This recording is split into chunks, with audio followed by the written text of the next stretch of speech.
You ever notice how Netflix keeps begging you to try something new, and you keep ignoring it? There are thousands of shows available.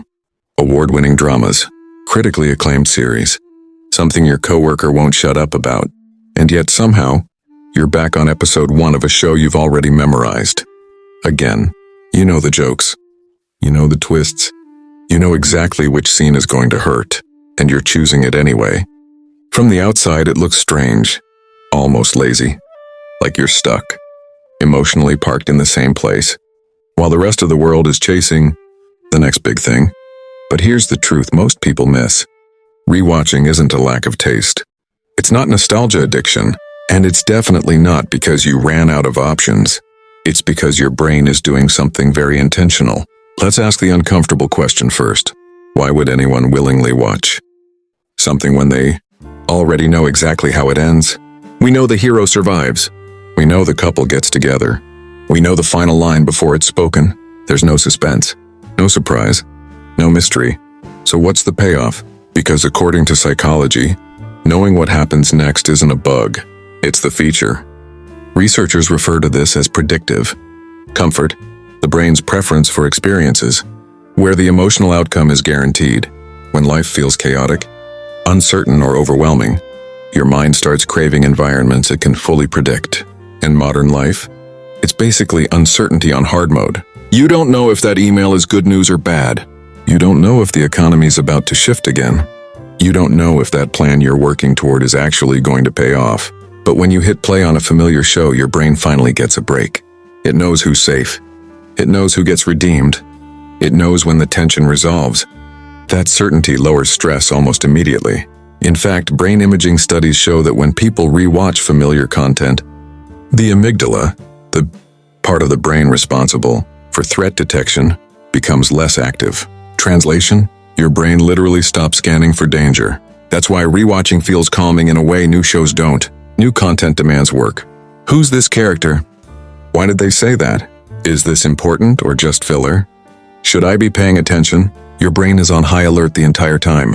Rewatching, on the other hand, is mental autopilot. And no, that doesn't mean your brain is being lazy. It means it's being efficient. Psychologists call this cognitive economy, the idea that the brain naturally conserves energy whenever possible. When you rewatch something familiar, your mind isn't burning resources trying to predict outcomes. It already knows them. That's why people tend to rewatch shows late at night, after long days or during emotionally draining periods. You're not avoiding new stories. You're managing mental exhaustion. And here's where it gets interesting. Rewatching doesn't just reduce stress. It also increases emotional safety. When you watch something new, there's always risk. A character might die unexpectedly. A storyline might take a dark turn. A show might bait you into emotional investment and then completely disappoint you. Rewatching eliminates that risk. You've already survived the emotional highs and lows once. Now you're revisiting them on your terms. You know when to brace yourself. You know when relief is coming. It's like emotional muscle memory. And that sense of control matters more than we realize. A study published in the journal Psychological Science found that people are more likely to rewatch familiar content during periods when they feel powerless or uncertain in their real lives, not because they want to escape reality, but because they want something that behaves predictably. Think about it. In your favorite show, conflicts resolve, misunderstandings clear up, characters grow, stories end. Real life rarely offers that kind of closure, which brings us to another layer people don't talk about enough: identity. The shows you rewatch aren't random. They're deeply personal. They often line up with who you were or who you needed to be at a specific moment in your life. That sitcom you watched in college? It reminds you of freedom, late nights figuring things out. That drama you binged during a rough year? It reminds you that you survived it. When you rewatch, you're not just revisiting the story. You're revisiting a version of yourself. Psychologists refer to this as autobiographical anchoring, the brain's tendency to attach memories, emotions, and identity markers to repeated experiences. The more times you return to a show, the more tightly it gets woven into your personal narrative. That's why a random episode can trigger memories you weren't expecting. Where you lived, who you were dating, what you were worried about at the time. You're not just watching a show, you're time traveling. And that's something no brand new series can replicate. Not yet anyway, because familiarity builds emotional depth. Each rewatch adds another layer, another perspective, another interpretation based on who you are now. You're noticing different things, relating to different characters, understanding themes that went over your head the first time. Same story, different brain. And that's not stagnation, that's growth. There's a popular assumption that rewatching is a form of avoidance, that people who replay the same shows are running from reality or refusing to move forward. But psychology paints a very different picture. For many people, rewatching is actually a form of emotional regulation. In simple terms, it's how the brain self-soothes. When emotions run high, anxiety, loneliness, burnout, your nervous system looks for stability, something familiar, something safe, something that won't demand more from you than you can give. Rewatching provides exactly that. Therapists often compare it to a weighted blanket for the mind. The predictable pacing, known emotional beats, and guaranteed resolution create a sense of calm that helps regulate mood. This is especially common among people who are highly empathetic, introspective, or prone to overthinking. Their brains don't shut off easily. New shows introduce uncertainty. Uncertainty triggers rumination. Rumination increases anxiety. Rewatching interrupts that loop. It gives your mind something steady to hold on to. And here's another piece most people overlook: decision fatigue. By the time you sit down to relax, you've already made thousands of decisions that day. What to prioritize, what to ignore, how to respond, what to worry about.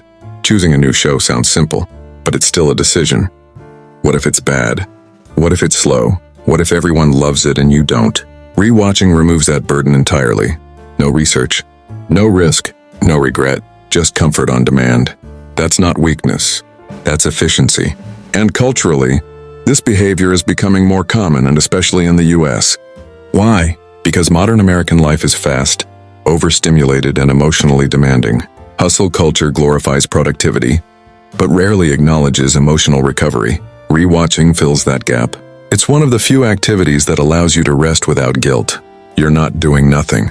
You're engaging with a story you love. And stories matter. They shape how we understand relationships, conflict, morality, and ourselves. When you return to a familiar story, you're reinforcing emotional lessons that once helped you make sense of the world. Sometimes it's about hope. Sometimes it's about resilience. Sometimes it's just about laughter when things feel heavy. And yes, sometimes it's about grief. Rewatching can keep people close, even after they're gone. A parent who introduced you to a movie, a friend you used to quote episodes with, a relationship tied to a specific show. Watching again becomes a way of honoring that connection. Not moving on from it, but carrying it forward. Which brings us to the final reframe. Rewatching isn't about living in the past. It's about creating continuity. In a world that constantly changes, familiar stories remind you that some things remain stable, that joy can be revisited, that comfort can be chosen. Your favorite show isn't holding you back. It's grounding you. It's reminding you who you've been, what you value, and how far you've come. And there's nothing psychologically unhealthy about that. So the next time someone judges you for starting the same series again, remember this: you're not stuck. You're not boring. You're not afraid of new experiences. You're self-aware enough to know what your brain needs, and confident enough to give it that. And that might be the healthiest habit of all. If this resonated with you, there's more where this came from. Same depth, new angles. I'll see you in the next one.